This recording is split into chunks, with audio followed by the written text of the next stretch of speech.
എറണാകുളം ചോറ്റാനിക്കരയിൽ ക്രൂരപീഡനത്തിന് ഇരയായ 19-കാരി ഗുരുതരാവസ്ഥയിൽ തുടരുന്നു. തലച്ചോറിന് കാര്യമായ പരിക്കുള്ളതിനാൽ തീവ്രപരിചരണ വിഭാഗത്തിൽ ചികിത്സയിലാണ്. പെൺകുട്ടിയുടെ സുഹൃത്തായ തലയോലപ്പറമ്പ് സ്വദേശിയെ പോലീസ് കസ്റ്റഡിയിലെടുത്ത് ചോദ്യം ചെയ്യുകയാണ്. ഇയാൾക്കെതിരെ ബലാത്സംഗം, വധശ്രമം അടക്കമുള്ള വകുപ്പുകൾ ചുമത്തി പോലീസ് കേസെടുത്തു. എന്നാൽ വഴക്കുണ്ടായ ശേഷം പെൺകുട്ടി ഷോൾ ഉപയോഗിച്ച് ആത്മഹത്യയ്ക്ക് ശ്രമിച്ചെന്നാണ് ആൺ സുഹൃത്തിന്റെ മൊഴി. പെൺകുട്ടിക്ക് ദേഹോദരയേറ്റതായിട്ട് വ്യക്തമായിട്ടുണ്ട്. അതിൻ്റെ സാധ്യതകൾ ഞങ്ങൾ കൂടുതൽ അന്വേഷിച്ചാലേ പറയാൻ പറ്റും. ഇപ്പോൾ ബലാത്സംഗ കുറ്റവും കൊലപാതക ശ്രമവുമാണ് ഈ കേസ് പെൺകുട്ടിയുടെ അമ്മയുടെ മൊഴിയുടെ അടിസ്ഥാനത്തിൽ രജിസ്റ്റർ ചെയ്തിട്ടുള്ളത്. അത് ഞങ്ങൾ അന്വേഷിക്കുകയാണ്. അല്ല, പ്രതി ചേർത്തിട്ടില്ലല്ലോ. ഒരാളുടെ ഞങ്ങൾ സംശയത്തിൻ്റെ അടിസ്ഥാനത്തിൽ ഒരാളെ ഞങ്ങൾ കസ്റ്റഡിയിൽ എടുത്തിട്ടുണ്ട്. അത് കൂടുതൽ വെരിഫൈ ചെയ്തിട്ട് അയാളുടെ ഇൻവോൾവ്മെൻറ്റും അയാൾ പറയുന്ന കാര്യങ്ങളും സയൻറ്റിഫിക്കായും മറ്റ് ശാസ്ത്രീയ തെളിവുകൾ ഉപയോഗിച്ചും വെരിഫൈ ചെയ്താൽ മാത്രമേ അയാളാണ് പ്രതിയാണെന്ന് ഉറപ്പിച്ച് പറയാൻ പറ്റുള്ളൂ. അങ്ങനെയാണെങ്കിൽ അതിനനുസരിച്ചുള്ള തുടർ നടപടികൾ ഞങ്ങൾ അന്വേഷിക്കും. അവൻ വീട്ടിൽ എൻ്റെ സമ്മതമില്ലാതെ വീട്ടിൽ വന്നിട്ടുണ്ട്. ഞാൻ അറിഞ്ഞും അറിയാതെയും ഞാൻ വരുമായിരുന്നു.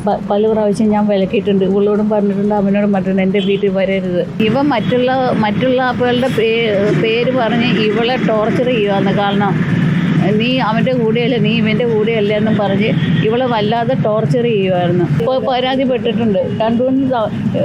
എൻ്റെ അയൽക്കത്തുകാരും പരാതിപ്പെട്ടിട്ടുണ്ട്, ഞാനും പരാതിപ്പെട്ടിട്ടുണ്ട്. ഞാൻ മാറി നിന്നത് എൻ്റെ ജീവൻ സംരക്ഷിക്കാനല്ല. എനിക്ക് എൻ്റെ ജീവൻ എപ്പോൾ വേണം. പക്ഷേ ഞാൻ ഇന്ന് നഷ്ടപ്പെട്ടാൽ നാളെ അവൾക്ക് ആരും ഇല്ലല്ലോ എന്ന് വിചാരിച്ച. സൈഫുനിസ അലിയാർ നൽകും വിവരങ്ങൾ. സൈഫുനിസ, ഈ പെൺകുട്ടിക്ക് ഭീഷണിയുണ്ടായിരുന്നുവെന്ന് അമ്മ തന്നെ പറയുന്നു. ഈ കുട്ടിയുടെ ആരോഗ്യനില ഇപ്പോൾ എങ്ങനെയുണ്ട്?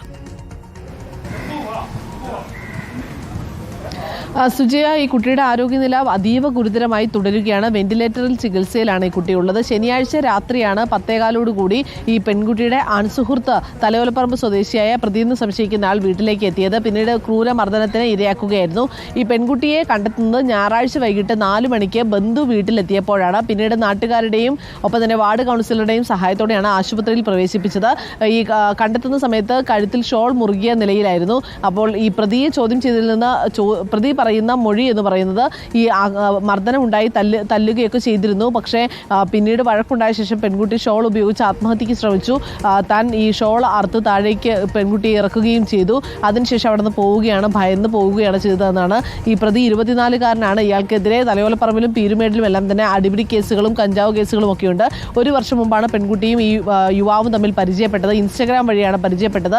അതിനുശേഷം ഇവർ സൗഹൃദത്തിലായിരുന്നു. പക്ഷേ പെൺകുട്ടിക്ക് മറ്റാളുകളുമായി ബന്ധമുണ്ടെന്ന സംശയരോഗത്തെ തുടർന്നാണ് ഇയാൾ പെൺകുട്ടിക്കെതിരെ ഇത്തരം ഒരു ആക്രമണം നടത്തിയതെന്നാണ് അറിയുന്നത്.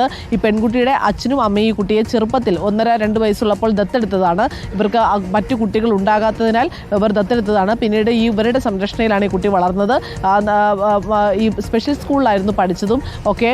പക്ഷേ പിന്നീട് ഈ കുട്ടി മറ്റ് പല കൂട്ടുകെട്ടുകളിലേക്കും പോവുകയും ഇൻസ്റ്റഗ്രാം വഴി ഇയാളെ പരിചയപ്പെടുകയുമായിരുന്നു. പിന്നീട് അമ്മ പലപ്പോഴും ഇയാളുമായുള്ള സൗഹൃദം വിലക്കുകയും ചെയ്തിരുന്നു. പക്ഷേ പെൺകുട്ടി ഇതിൽ നിന്ന് പിന്മാറാൻ തയ്യാറായിരുന്നില്ല. ഇതോടെയാണ് ഈ യുവാവ് അമ്മയെ ഭീഷണിപ്പെടുത്തിയത്. ഇതേ തുടർന്ന് നാട്ടുകാരുടെ സഹായത്തോടെ അമ്മയെ മറ്റൊരു ഷെൽട്ടർ ഹോമിലേക്ക് മാറ്റുകയായിരുന്നു. ഇതേ തുടർന്ന് പിന്നാലെ ഈ പെൺകുട്ടി മാത്രമാണ് വീട്ടിലുണ്ടായിരുന്നത്. ഈ പെൺകുട്ടി വീട്ടിലുണ്ടായിരുന്ന സമയത്താണ് ഇത്തരത്തിലൊരു ആക്രമണം ഉണ്ടായതും. ഈ പെൺകുട്ടിക്ക് ഈ യുവാവിനെതിരെ നിലവിൽ വധശ്രമത്തിനും ഒപ്പം തന്നെ ബലാത്സംഗത്തിനുമാണ് കേസെടുത്തിരിക്കുന്നത്. സുജയ. സൈഫുനിസ അലിയാറാണ് വിവരങ്ങൾ നൽകിയത്.